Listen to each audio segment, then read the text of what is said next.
반갑습니다. 신체손해사정사 박윤입니다. 저는 신체손해사정사 2차 논술 시험을 준비하는 수험생들을 위해서 무료로 제 강의를 올려드릴까 하고요. 신체손해사 시험을 준비하는 수험생들 뿐만 아니라 일반적인 사고를 당하신 피해자 측, 피제자 측에서도 제 강의를 좀 들어보시면은 보상받는 데 도움이 되지 않을까 하는 관점에서 순수 무료 강의를 유튜브를 통해서 올려드리게 되었습니다. 오늘은 그 첫 번째 시간으로 신체손해사정사의 과목이 첫 번째 의학, 근제, 배책, 두 번째 시간에 시험치고 세 번째 시간에 제3보험, 네 번째 시간에 자동차 보험 이론, 이렇게 네 과목을 시험치게 되는데, 시험을 준비하는 과정에서는 이 네 가지 과목이 각각 흩어져 있어요. 그래서 의학이론만, 근제배상책임보험만, 제3보험만, 자동차 보험만 따로 공부를 하게 되는데, 제가 실질적으로 현장에서 손해사정사를 업을 하는 과정에서는 이 네 가지 과목이 하나의 사고에 모두 접목이 됩니다. 그래서 실질적으로 이 네 가지 과목이 실무에서 어떻게 접목이 되는지를 아시고서 각각에 대한 개념을 잡고 공부를 하시면은 굉장히 이 시험 준비하시는데 좀 더 수월하지 않을까. 특히 이 자동차보험 근제배책 제3보험이론은 바로 1개의 사고,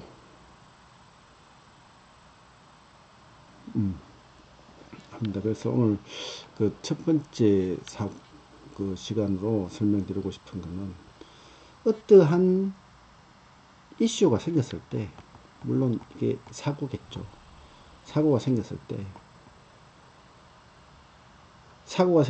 때 가해자, 피해자가 발생할 것이고, 예를 들어서 사고가 상해, 부상 사고를 했을 때 상대방에게 물어줄 배상 책임이 있느냐, 반대로 배상 책임이 없느냐, 이 두 가지 관점으로 구분할 수 있겠죠. 이 배상 책임이 성립하지 않는다면은 추가 언급 없이 종료. 제가 상대방한테 물어줄 책임이 없는데, 상대방이 나한테 물어줄 책임이 없는데 더 이상 얘기할 필요가 없겠죠. 그래서 우리가 근제배상책임보험이나 자동차보험 첫 번째 시험에서 나오는 1번 문제는 배상책임이 성립하지 않으면 더 이상 언급할 필요 없이 끝나기 때문에 시험의 첫 번째 문제는 무조건 배상책임이 성립한다는 관점에서 문제를 푸셔야 됩니다. 어떠한 사유로 인해서 배상책임이 성립하고, 따라서 어떠한 보험에서는 피해자에게 어떠한 보험금을 보상할 책임이 있다, 보상해야 된다 라는 결론이 나와야 됩니다. 그래서 배상책임이 없으면 더 이상 논란할 필요 없고, 배상책임이 있다면 얼마나 물어줘야, 이제 법률 용어로 배상해야 하느냐, 보험회사 입장에는 보상해야 하느냐가 성립이 되겠죠. 자, 다시 이 부분을 또 다른 관점에서 본다면, 어떠한 사고가 발생하고 피해자는 삐뽀 119를 타고 병원에 가겠죠. 입원 치료, 통원 치료 끝나면은 65세까지 장해. 물론 여기에서 바로 이 빌리로 가기 전에 여기에서 바로 사망하는 경우도 있겠고, 이 과정에서 사망하는 경우도 있겠고, 통원 치료 중에 사망하는 경우도 있겠고, 여기에서 사망하는 경우도 있겠고, 여기에서 사망하는 경우도 있겠고. 일반적인 사망사고가 아니라면은 입원, 통원 치료, 장애, 이 세 가지 단계로 구분된다고 보시면 돼요. 자, 그러면은 어떤 사고가 냈을 때, 좀 전에 뭐라고 그랬어요? 배상 책임이 성립하느냐, 배상 책임이 성립하지 않느냐. 배상 책임이 성립하지 않으면은 더 이상 언급할 필요 없이 끝이라 그랬죠.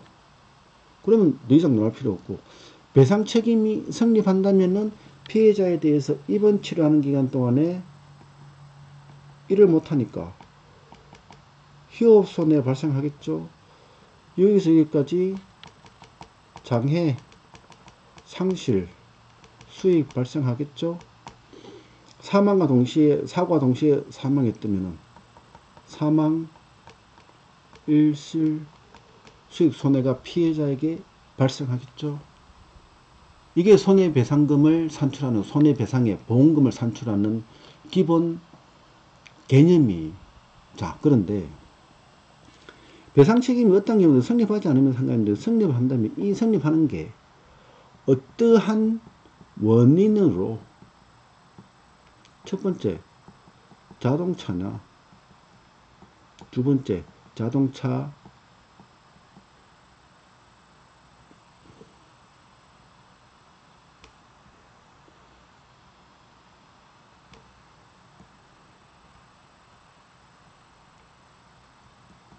자동차냐, 자동차 이외냐, 이 두 가지 되겠죠.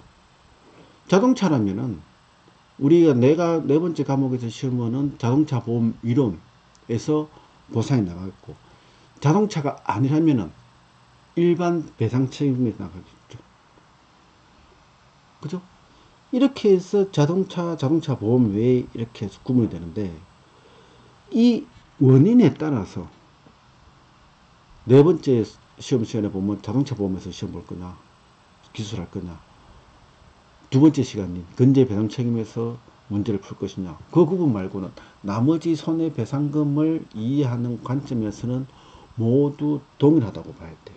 물론 자동차에서도 일반적으로 약관을 통한 보상이냐, 소송 속가를 통한 뭐 예상 판결 예판이라고 하는 그 예판을 통해서 보상할 거냐, 그 관점은 있지만, 그 부분은 세부적인 항목에서 보험금 산출하는 기준만 달라질 뿐 나머지 모든 관점은 같다고 봐야 돼요.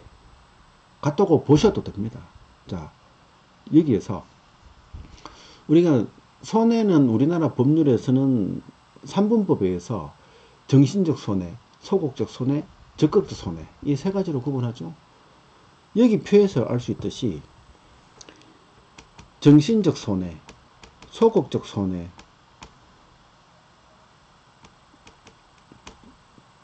적극적 손해, 순서가 좀 바뀌었는데 상관없습니다. 적극적 손해는 당장 병원에서, 적극적 손해는 당장 내 주머니에서 돈이 지출되는 것을 적극적 손해라고 얘기를 해요. 그러면은 이 그림에서 본다면 뭐가 있겠어요? 통원 치료를 받는 이 기간까지 병원비, 요양비, 치료비, 보통 치료비를 요양비로 합니다. 다음에 간병비. 이게 당장 병원에서 치료를 받기 위해서는 돈이 지출되어야 되죠. 그러한 손해를 소극적 손해라고, 적극적 손해라고 합니다. 그 다음에 소극적 손해는 무엇이냐? 이 소극적 손해는 사고로 인해서 내가 장래에 벌 수 있었던 수입을 벌지 못하는 손해, 여기에서 말씀드리면 휴업 손해, 장애 상실 수익, 이 소극적 손해가 되겠고, 다음에 정신적 손해, 위자료, 여기에서는 산출되지 않지만 정신적 손해는 위자료, 이렇게 해서 손해삼분법이 구분이 됩니다. 물론 이거를 이 형태를 산재하고 연결하면은 산재 보상 책임과 연결하면은 또다시 다른 관점에서라기보다도 뭐 같이 매칭할 수 있지만 그 부분은 제가 다음 파트에서 설명을 드리더라도 일단 우리의 손해의 3분법인 정신적 손해, 적극적 손해, 소극적 손해를 살펴보고 그 원인이 무엇이냐, 자동차냐, 자동차 이외의 사고냐, 사고가 나면은 입원치료, 통원치료 끝나고 나면은 장애평가한 장애손해, 물론 사망상실수익도 있겠고, 이러한 그 자체를 하나하나 전문적으로 산출하는 학문이 손해배상학이라기도 하고 손해배상금을 산출하는 것이라고 보면 돼요. 제가 이제 늘 과거에 수험생들 교육시킬 때 첫 번째 시간에 제가 수험생들한테 질문을 하는 게 있어요. 당신이 사고가 났을 때, 수험생 여러분들이 사고가 났을 때, 이 동영상을 보시는 누구든지 사고가 났을 때 손해사정사의 도움을 받지 못하면은 손해배상을 받지 못하느냐, 그런 질문을 제가 던질 때 대부분이 받을 수 있습니다라고 얘기를 해요. 맞죠? 우리는 20년, 30년, 40년, 50년, 60년을 살면서 어떤 이슈에서 나에게 사고가 나면 내가 다쳤으니까 위자료 얼마 주세요. 며칠간 일 못했으니까 일 못한 거에 대한 배상해 주세요. 치료비 앞으로 얼마 들어갈 거는 얼마 들어가니까 그거 주세요. 얘기했단 말이죠. 이미 이 강의를 듣고 계신 분들이 손해사정사일 수도 있어요. 하지만 그러한 손해사정하고 우리가 시험을 치고 학문적으로 다루는 손해사정은 조금의 0.1% 정도의 차이가 있습니다. 그 차이가 뭐냐? 어떻게 합리적인 근거로 산출할 거냐의 그 하나의 관점에서만 차이가 있을 뿐 나머지 모든 것은 이미 손해사정사 경험을 여러분들을 하시면서 20년, 30년, 40년, 50년을 살아오셨다는 거예요. 그래서 손해사정이라는 것에 대해서 전문가가 학문적인 공부를 깊이 있게 하지 않으면 못한다, 그런 관점은 버리시고요. 아하, 내가 옛날에 이렇게 해서 상대방한테 손해를 청구했는 것을, 손해배상 청구했는 것을 합리적으로 요렇게 청구할 수 있구나, 합리적으로 내가 요렇게 청구권이 있구나 라는 것을 인식하는 관점에서 이 공부가 들어가야 되지, 완전히 뚱딴지 같은 별나라 이론, 달나라 이론, 생전 들어보지도 못한 우주인이 얘기하는 우주인의 대화를 공부하는 학문이 아닙니다. 누구나 이때까지 경험한 손해사정, 이 비단 손해사정뿐만 아니라 노무사, 근로자로 근무하시는 분들이 어떠한 억울한 일이 당했을 때 어떻게 억울하다, 나는 회사로부터 얼마를 못 받았다, 하나하나 산출을 한단 말이죠. 그 산출을 했는 내용을 상대방한테, 회사의 사업주에게 청구를 한다. 그러면 그분은 노무사의 일을 하고 계시는 거예요. 단지 어떻게 합리적으로 그 과목, 그 부분을 입증을 해서 받느냐의 문제가 노무사냐 노무사가 아니냐. 또 판사, 어떤 억울한 일을 당했단 말이에요. 왜 뭐가 억울합니까? 내가 어떻게 돈을 빌려줬는데 어떻게 해서 상대방이 돈을 갚지 않습니다. 나에게 빌려준 만큼의 손해가 발생했네. 손해배상 청구, 민법상 손해배상 청구 하죠. 내가 못하니까 누구한테 가요? 변호사한테 가죠. 변호사한테 가 도움을 받잖아요. 그러면 뭐가 억울하냐? 내가 이 사람한테 빌려준 5천만 원을 돌려받지 못했기 때문에 5천만 원 손해가 발생했고, 그간에 이자가 못 받았기 때문에 이자 손해까지 해서 얼마의 손해가 있습니다. 다 산출하고 변호사 역할을 하고, 그거를 법률적으로 확정 판결을 받는가의 부분을 변호사의 도움을 받지, 나머지는 일반적인 세상살이를 해오신 분들이라면 이미 다 알고 계신 거다. 다 판사, 노무사, 손해사정사 경험을 경력을 가지고 이 자리까지 지금 현재 때까지 오신 거다라고 생각하시면은 손해사정 학문 에이 별거 아니네. 실제로 별거 아닙니다. 누구나 쉽게 접근할 수 있는 게 손해사정사입니다. 자, 다시 이 손해사정 관점으로 들어온다면은 우리가 가해자가 있고 피해자가 있고, 가해자가 가입한 보험회사 배상 책임이 있겠고, 피해자에게는 우리나라의 제일 좋은 보험 건강보험, 또 근로자들은 산재보험, 그 다음에 제3보험, 이제 실무에서는 장기보험이라고 표현을 합니다. 이게 산재는 뭐 산업재해보상보험법을 한다기보다는 공적인 보상 책임을 잇는 모든 보험이라고 보시면 될 것 같아요. 예를 들어서 공무원 연금, 군인 연금, 사학 연금, 쭉쭉쭉 경찰, 뭐 쭉쭉쭉 보험 많죠?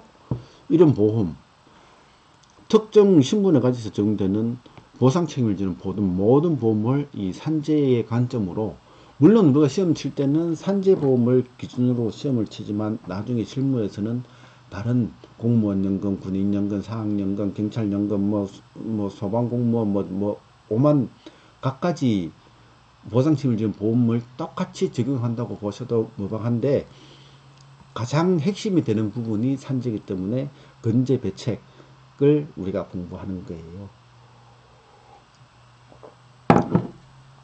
그래서 대한민국 모든 사람이면 국민건강보험 적용되고, 근로자 직업 생활을 하다가 발생했으면 이 건재보험에서 산재 보상 책임을 지는 보험에서, 또 내가 개인적으로 계약에 의해서 하는 이 보상관계 제3보험이 됐고, 자, 여기에서 가해자가 피해자에게 물어줄 책임이 있다, 책임이 없다, 두 가지로 구분된다 그랬죠. 그럼 그 책임의 원인이 자동차냐 또는 자동차 왜냐, 여기서는 또는 이라기보다는 반대의 관점을 두면 더 좋겠네요. 만약에 가해자가 피해자에게 물어줄 책임이 있다,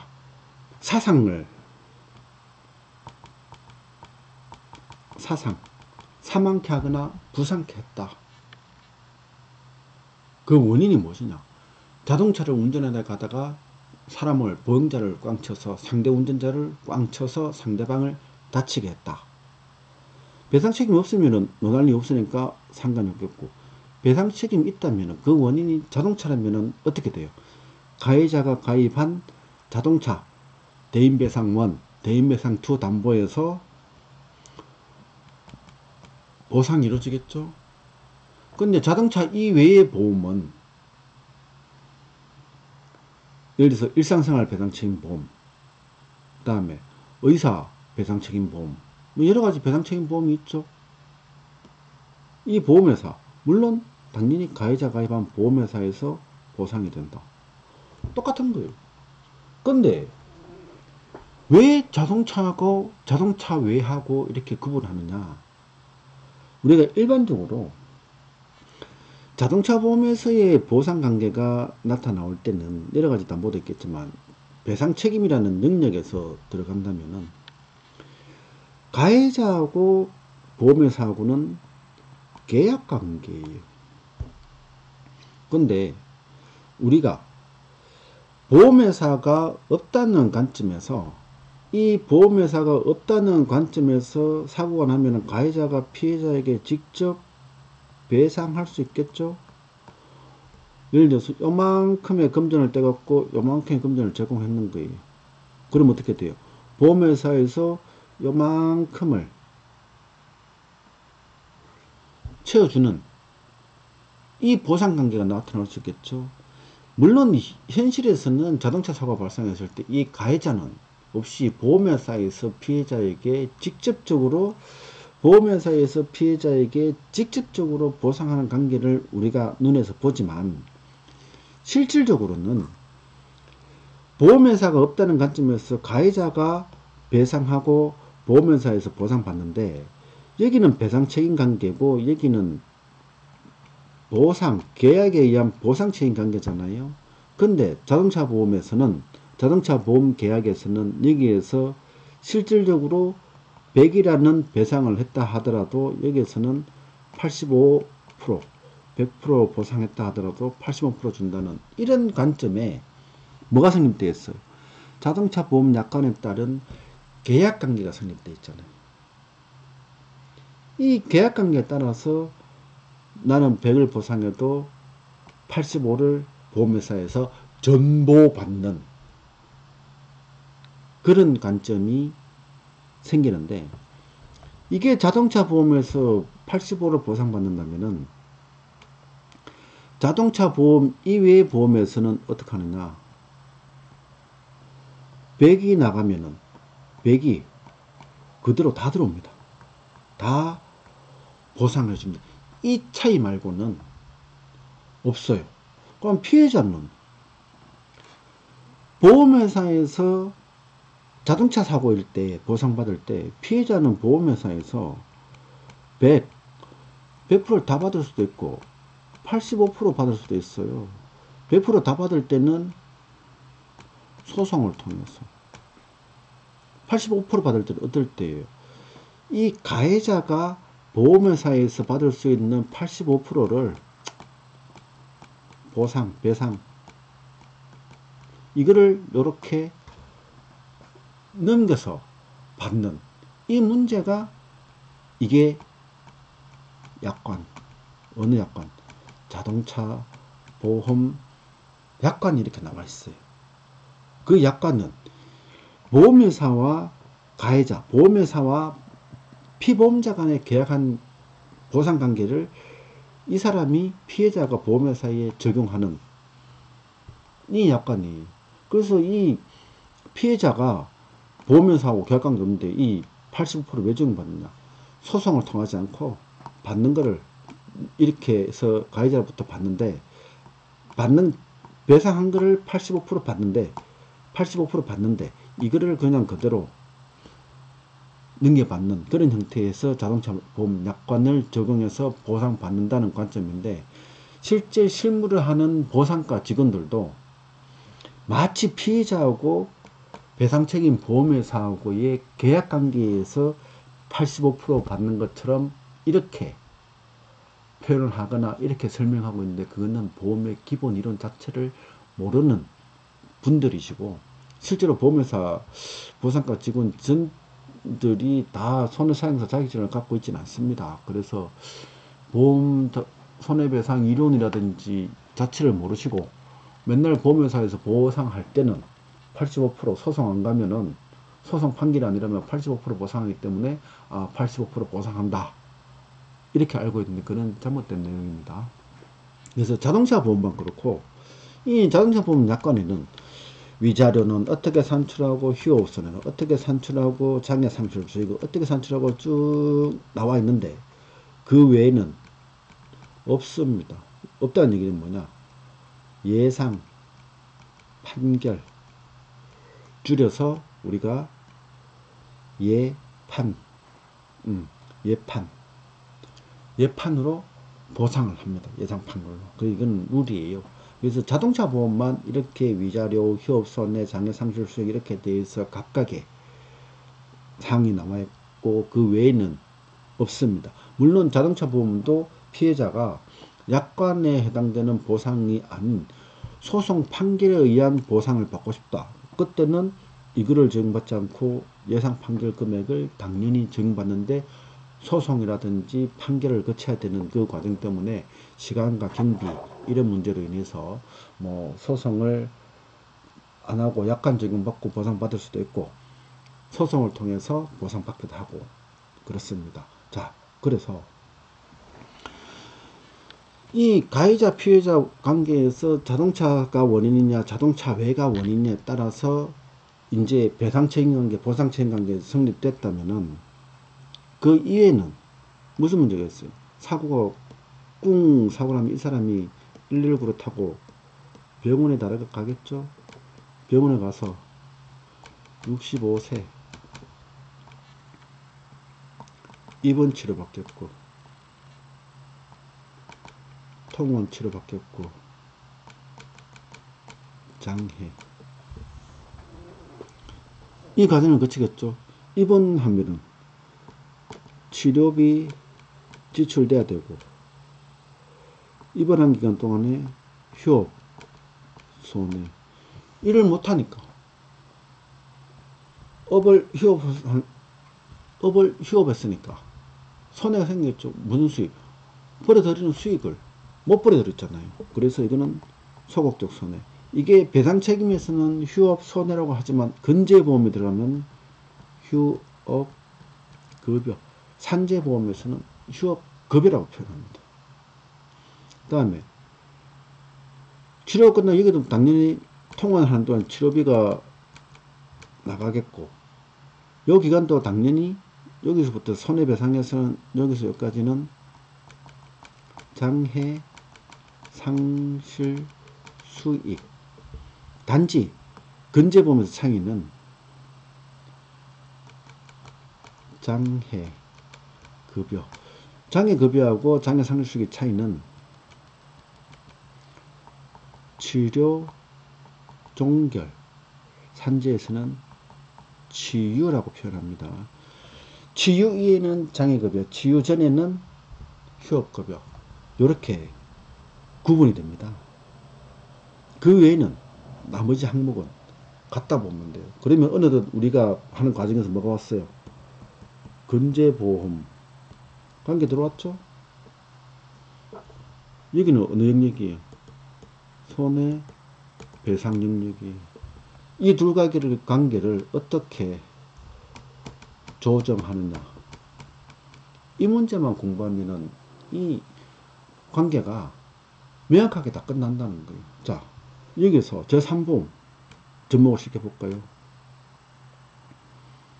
저는 이 특약을 잘 넣지 않는데 입원해서 치료받는 기간 동안에 제3보험 장기보험에서 입원 일당 다음에 골절비 치료받아서 수술할 때 수술비 깁스하면은 깁스 드드드드드드 나오겠죠.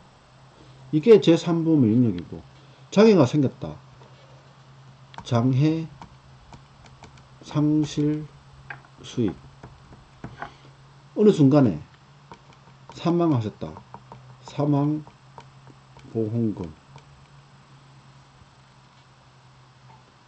입원하는 건 치료비가 발생했다. 실손보험 물론 실손보험에서 보상 대상이 아니다 구분을 하지만 이런 형태의 제3보험 나왔죠? 자 그러면은 여기도 의학을 접목시켜 볼까요? 골절이는 뼈에 연속된 선이 단절된 것을 골절이라 한다. 어느 순간에 의학이 들어왔잖아요. 그죠? 더 이상 치료 효과가 없어서 장애가 발생, 영구장애 발생했다. 누가 판단해요? 의사, 간호사가 판단하잖아요. 보험회사에서는 의료심사역이라 그래서 간호사들이 이 장애 판단해 줍니다. 이거는 사고로 인한 골절이 아닌데 판단하겠죠? 의학이 기초가 돼야지 사고로 인한 판단이 되는 거죠. 이거는 손가락 하나를 새끼손가락 하나가 골절됐는데 3년씩 입원 치료를 받네? 아니 골절에 대한 골형성기 가골기 쭉 해도 새끼손가락 같으면은 3주 4주 하면은 치료가 정렬됐는데 2년? 말이 안 된다. 부당한 치료다. 어디서 들어와요? 의학에서. 교통사고로 후미추들 경미한 범퍼길에 살짝 부딪히고 찌그러질까 말까 할 정도의 범퍼가 찌그러질까 말까 할 정도의 충격밖에 없었는데 앞에 사람이 상대방이 허리 디스크가 발생했다고 진단 받았다고 상해를 보상해 달라고 한다. 그럼 사고가 있나 있다 없다 판단해야 되죠. 뭐로 판단해요? 의학 이론으로 판단하는 거죠. 그래서 이 의학 이론 갑자기 들어왔죠. 손해배상 이론 들어왔죠. 건재보험 들어왔죠. 제3보험 들어왔죠. 이렇게 해서 이 2차 신체 손해상사 2차 뇌과목이 하나의 유기적인 관계가 되는 그러한 시험이라는 것을 제가 설명드렸고요. 오늘은 제일 중요하게 이제 수험생들이 가장 기초적으로 알고 가야 할 내용 중에 하나, 손해액 산출. 손해액 산출함에 있어서는 첫 번째, 책임이 있다 에서 출발하셔야 됩니다. 반대로 책임이 없으면은 더 이상 논할 이유 없이 끝났잖아요. 그러면 손해사정 이론이고 판사고 변호사고 뭐가 필요해요? 아무 필요 없잖아요. 자, 반대로 손해를 물어줄 책임이 있다. 민법 750조 고의 중과실로 한 불법 행위에서 고의 과실로 상대방의 손해를 끼친 자는 그 손해를 배상할 책임이 있다. 그 외에 여러 가지 법률에서 책임관계가 성립한다. 배상 책임이 있다. 어떻게? 가해자가 있고, 빨간 걸로 쓰지 말고,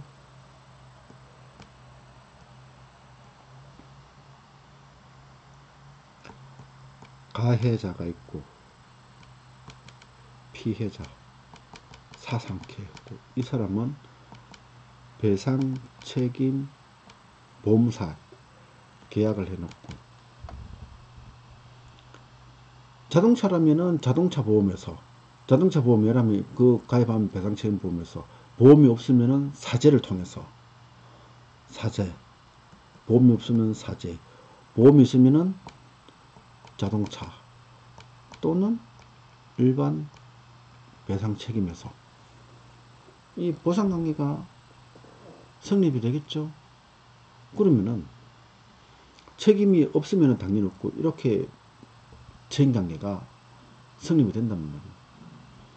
가해자가 직접 배상하고 이렇게 받는 경우도 있겠고, 직접 이렇게 받는 경우도 있겠고, 이런 구분이 있을 뿐이지. 자, 여기에서 우리가 항아리 제일 먼저 항아리인데, 이거는 손해액 산출한 항아리라고 볼게요. 제일 먼저 들어오는 게 뭐냐? 위자료. 두 번째 들어오는 게 뭐냐? 요양비, 간병비. 세 번째, 휴업 손해. 네 번째, 장해 상실 수익. 물론 여기에서 사망 일실 수익이 들어가도 됩니다. 또 들어오는 게 개호비, 또 들어오는 게 향후 치료비. 예를 들어서 뭐 치아를 뭐 10년 단위로 뭐 교체할 비용을 준다든지, 보청기를 뭐 7년 단위로 교체할 비용을 준다든지, 향후 소요 비용이 나올 수 있겠죠. 요게 손해액이에요. 그러면은 이게 일반적인 기준의 손해액인데, 만약에 가해자가 피해자에게 사상을 했을 때 이러한 손해를 물어주는데, 어디에서 물어주는 거예요? 보험회사를 통해서 피해자에게 물어준다는 거예요. 자, 근데 가해자의 책임 비율이 70%고 피해자의 책임 비율이 30%다. 그러면은 이 전체 항아리의 내용을 70%, 30%, 이 가해자 보험회사는 이것밖에 안 해주고, 이 부분은 어떻게 돼요? 이 부분은 보상을 안 해준단 말이야.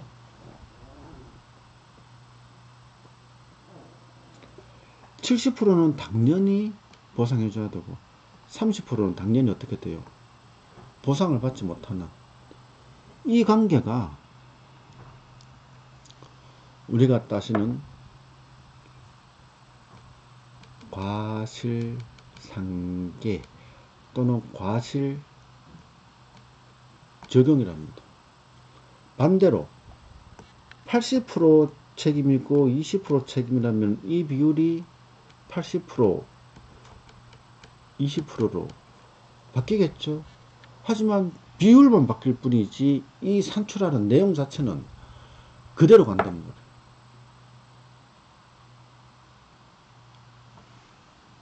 그래서 과실상계에 대한 개념을 가졌으면은 다시 우리가 자동차 보험에서의 손해배상을 하고 일반하고 따지면은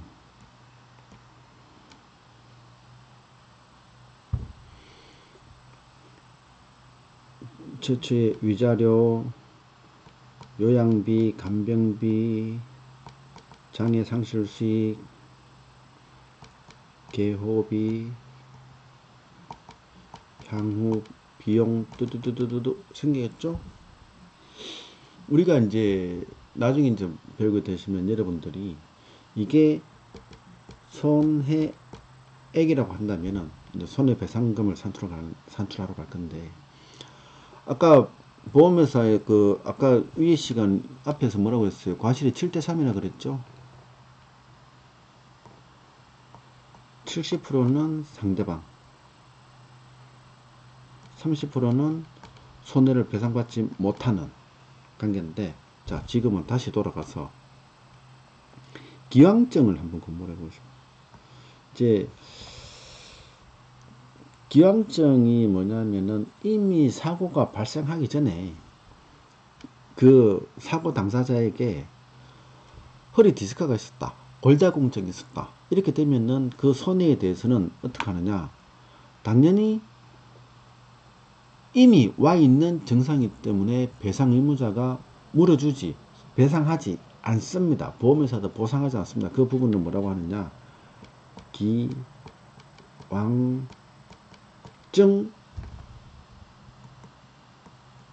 공제. 다음에 아까 좀 전에 70대 30이라 그랬죠. 이 그림이 좀 그런데 이게 30% 빼는 거를 과실 상계, 과실 적용, 이렇게 표현하기도 합니다. 과실 적용. 그럼 이 부분이 실질적으로 손해배상금, 이게 예상 판결 시에 법원에서 소송을 제기했을 때, 법원에서 판결할 때 이렇게 판결을 한단 말이에요. 근데 이 부분하고 자동차 보험하고 연결하면은 이제 구분하기 위해서 자동차 보험을 파란색으로 표시를 할게요. 자동차 사고가 나오면은 이렇게 항아리에 채우는 관점을 제일 먼저 들어오는 게 대인 1이 들어오고, 대인 1을 초과한 거에 대해서는 대인 2가 들어오고, 그죠? 이 손해액을 채우는데 제일 먼저 바닥에 깔리는 게 대인 1 영역이, 지금은 여기에서 이 대인 1, 대인 2를 할 때는 향후치료비 이 개념은 아니에요. 전체 손해액을 채우는 우선순위. 다음에 이 부분이 대인 2 영역이. 이제 항아리 담아갖고 흔들어 버리면은 위자료, 요양비, 간병비, 장애 상실 손해 그거 구분 없이 전체가 한 덩어리가 됐을 거 아니에요. 그 한 덩어리에 대해서 제일 바닥에 가장 우선으로 깔리는 게 대인 1, 대인 2. 한 상대차가 두 대다. 대인 1, 2가 같이 들어오는 거죠. 대인 1이 2대 들어오는 거고, 나를 사상케 한 차량이 3대다. 그러면 대인 1이 3개 들어오고 대인 2가 3개 들어오고, 그런 관계 나중에 설명드리겠고, 일단은 전체적인 나를 사상한 차가 한 대라는 관점에서 제일 먼저 나의 손해액을 채우는 것은 대인 1이 들어오고, 다음에 대인 1을 초과한 손해에 대해서는 대인 2가 들어오도록 되어 있습니다. 근데 요새 대인 1도 책임보험도 가입하지 않고 다니는 차량들이 많아요. 뭐 이륜차는 뭐 제가 말할 것도 없고, 뭐 보험 가입하지 않은 것에 대한 처벌을 받는다 하더라도 보험 가입하지 않는 차가 많아요. 근데 대인 1이 없다. 그러면 대체로 들어온 게 뭐예요? 정부 보장사업. 정부 보장사업은 나를 사상케 한 자동차가 대인 1이 없을 때 정부 보장사업이 들어오죠. 다음에 또 대인 2가 없는 차량도 많아요. 그럼 이거는 어디 들어와요? 내가 가입한 무보험차 상해. 특약에서 대인 2가 마치 상대방의 대인 2인 양 보상을 해주는데 약관 기준으로 들어오는 거예요.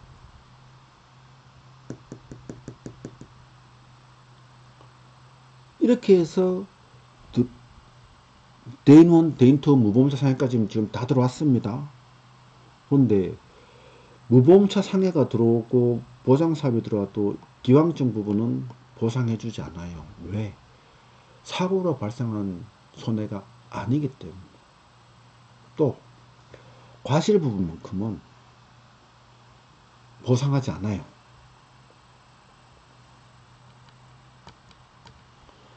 이 부분이 들어오는 게 뭐예요?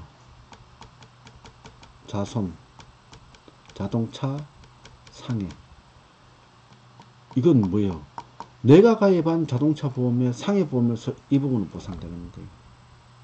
그러면 이 기왕증을 제한 나머지 이 손해의 100%에 대해서 아까 과실 비율이 70대 30, 80대 20이라고 했을 때 이 부분에 대해서 7대 3이냐 8대 2냐 70%, 30%, 80%, 20%냐 이렇게 구분이 되는 거예요. 그러면 기왕증 자체는 빠지고 이렇게 되겠죠. 그럼 이 부분이 손해배상액이 되는 거예요. 자, 좀 전에 우리가 뭐라 그랬어요?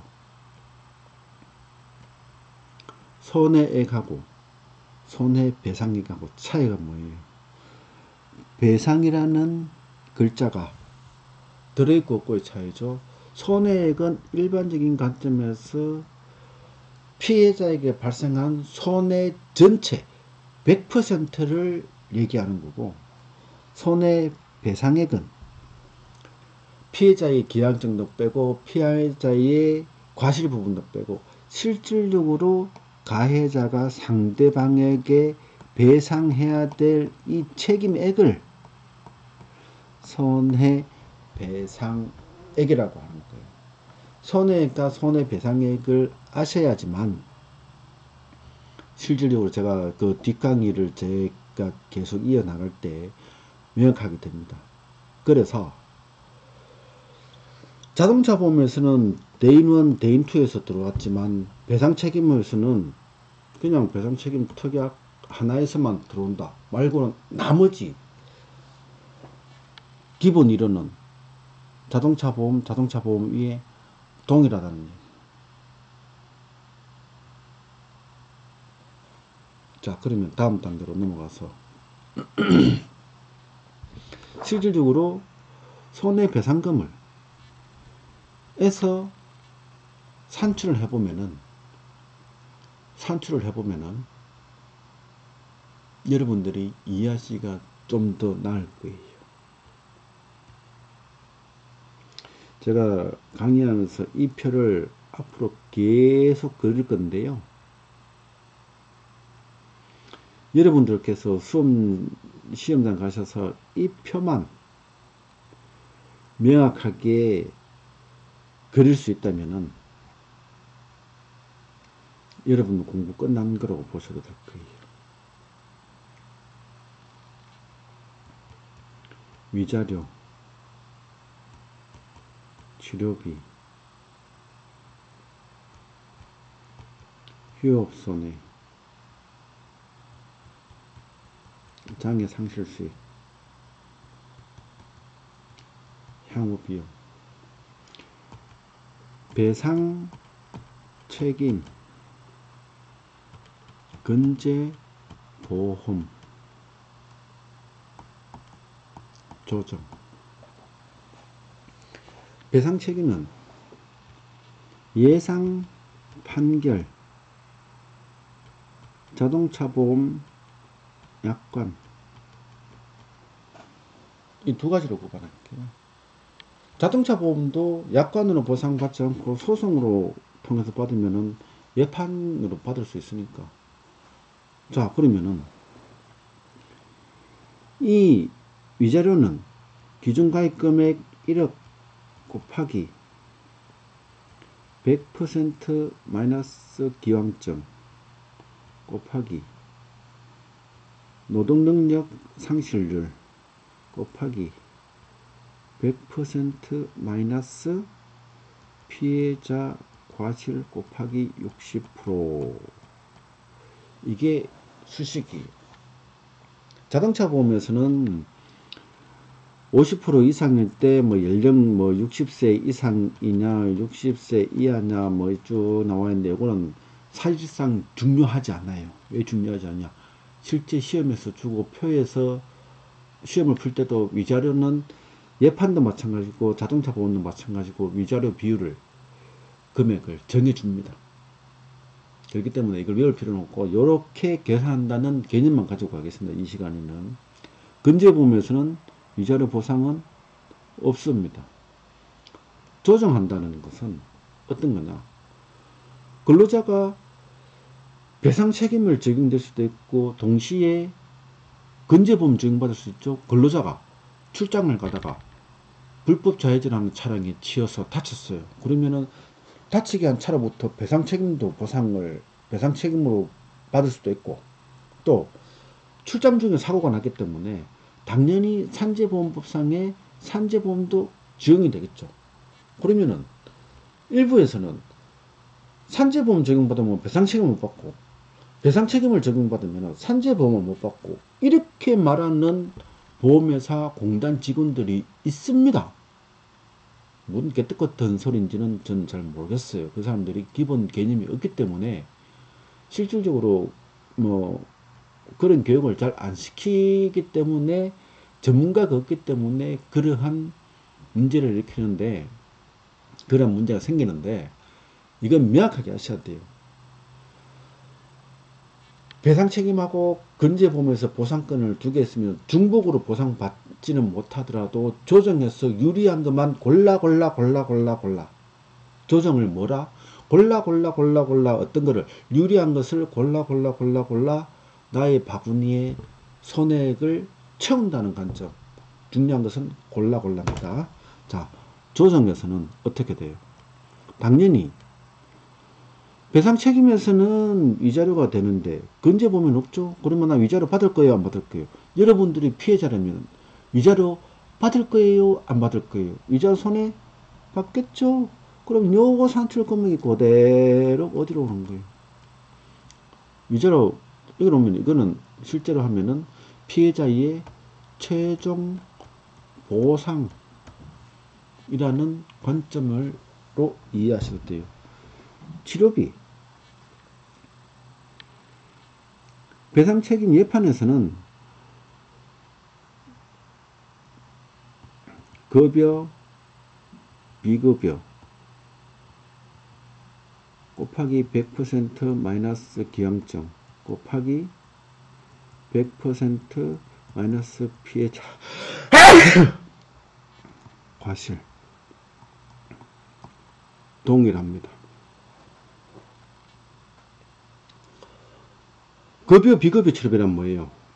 올 치료비 곱하기 기형점 빼고 곱하기 100% 마이너스 피해자 과실. 여기서 노동력의 상실률을 따지지 않습니다.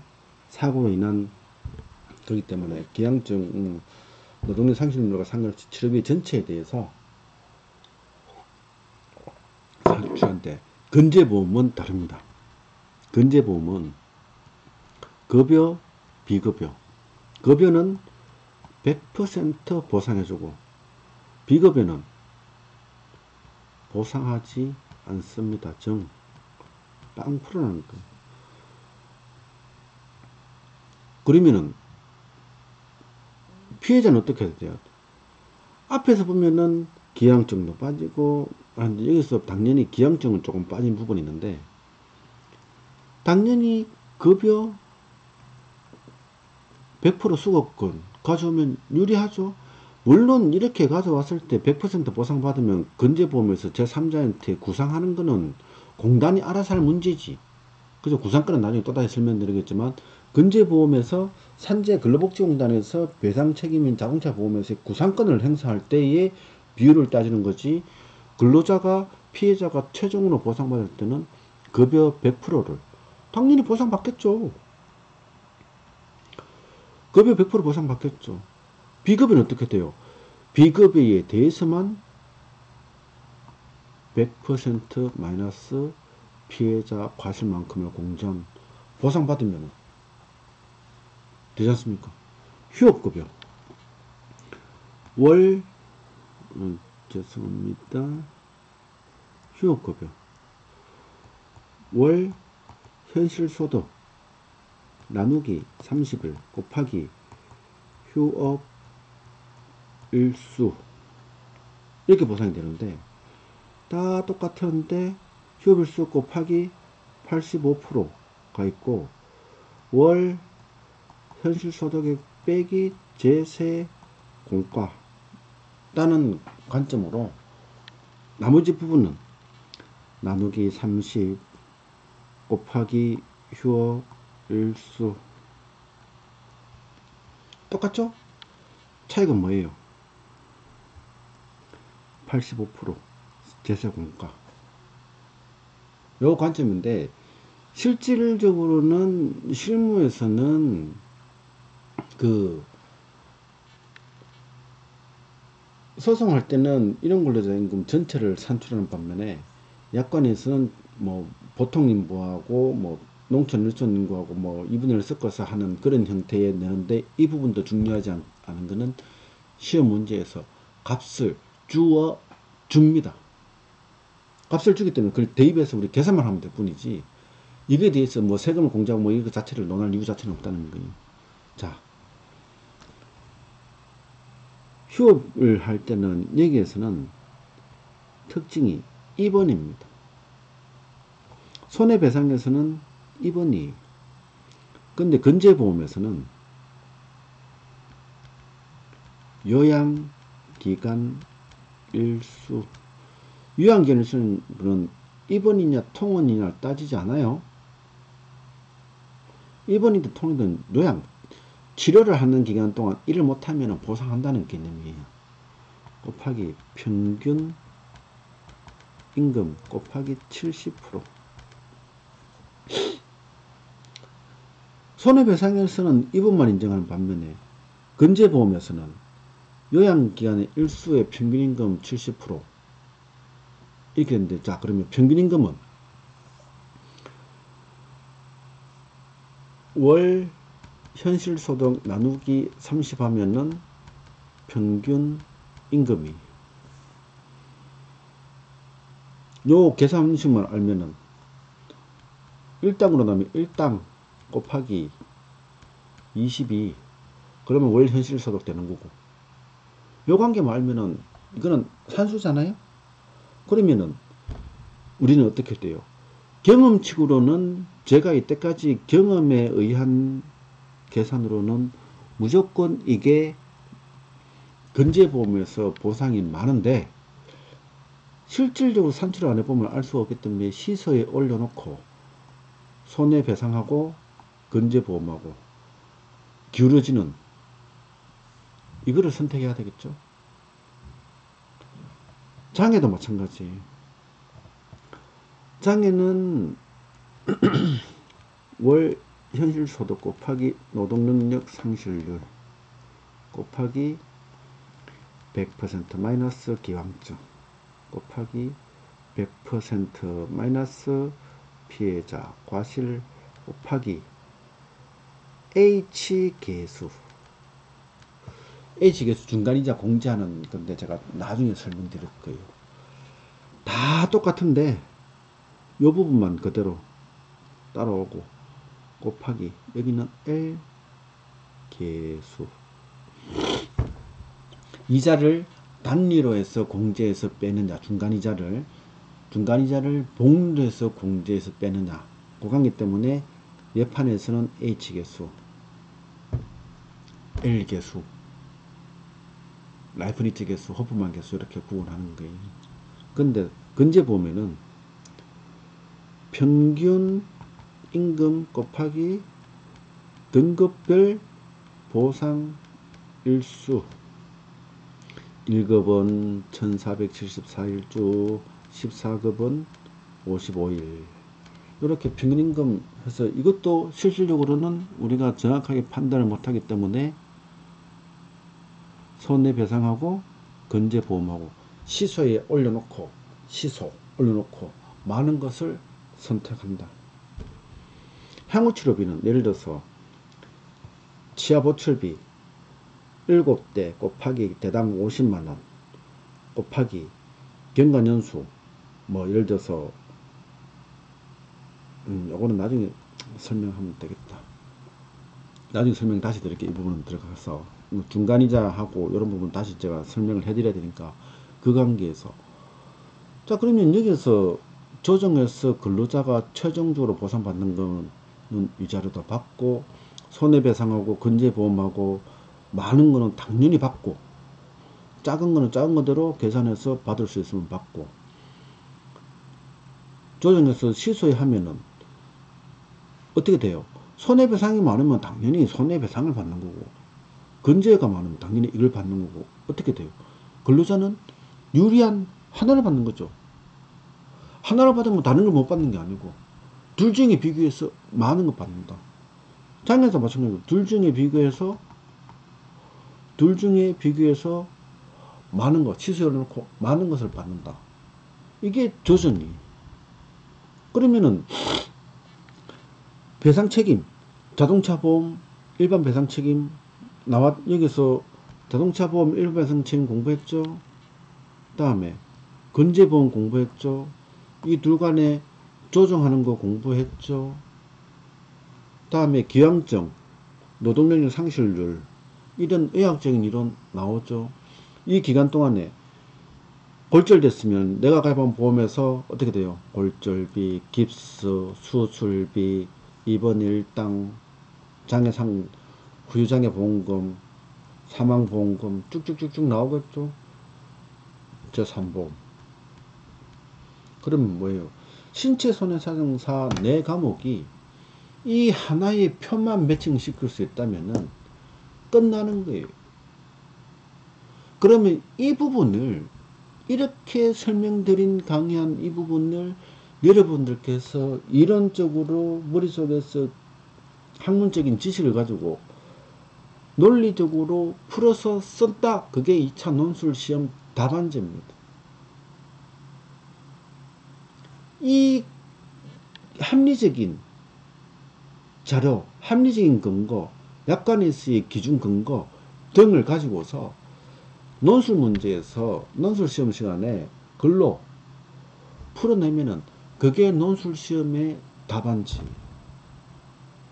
근데 참 우리 손해사정사 시험이요. 건재배책이라든지 자동차 보험이라든지 제3보험이라든지 숫자가 다 주어져요.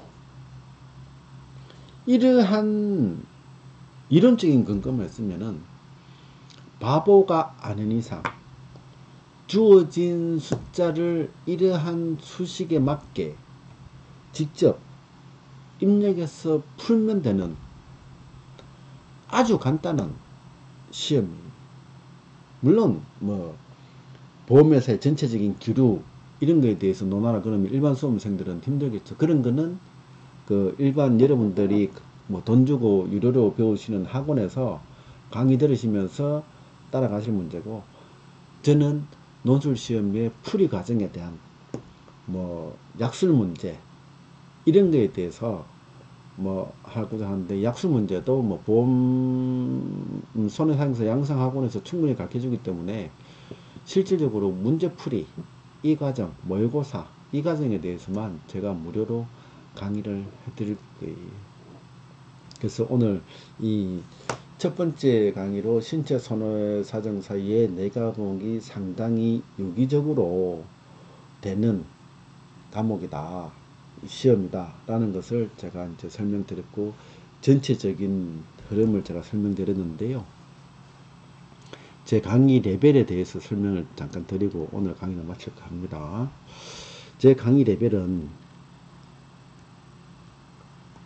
이게 높을 꽃자죠. 제로에서 한다면은 일반적인 강의는 여기에서 일반적 강의가 이루어진다고 하면, 제 강의는 여기에서 하이 레벨로 올라갔다가 내려올 거예요. 이 매우 뭐 상위 0.1% 2%도 안 되는 사람들이 하는 손해 사정에 들어갔다가 거꾸로 일반적으로 오면은 쉽다. 시험장 가면은 당황하지 않고 논술 문제를 풀 수 있을 정도로 완전 제 아들 녀석처럼 손해사용사를 처음 공부하는 생짜배기 깡통에서 아주 하이레벨까지 올라갔다가 내려오는 이런 방식을 취하게 되면은 수험생들의 시험 치기가 굉장히 쉬울 겁니다. 그래서 일반적인 수준에서 시험 치는 레벨까지 아주 단기간에 올라갔다가 단기간에 내려와서 좀 쉽게 여러분들이 시험에 접할 수 있도록 그렇게 하겠고, 다음부터는 다음 시간에는 이제 각각의 우리가 큰 틀을 봤다면은 각각의 세부적인 항목 뭐라 그럴까요? 총론에서 각각의 강론으로 들어가는 그런 순서를 제가 가져가면서, 물론 자동차 보험, 일반 배상책임 보험 위주로 제가 하나하나 들어가는 그런 강의를 이어나가도록 하겠습니다. 자, 오늘 강의 여기서 마치고요. 다음 시간에 또 강의 만들어서 올리도록 하겠습니다. 이상입니다.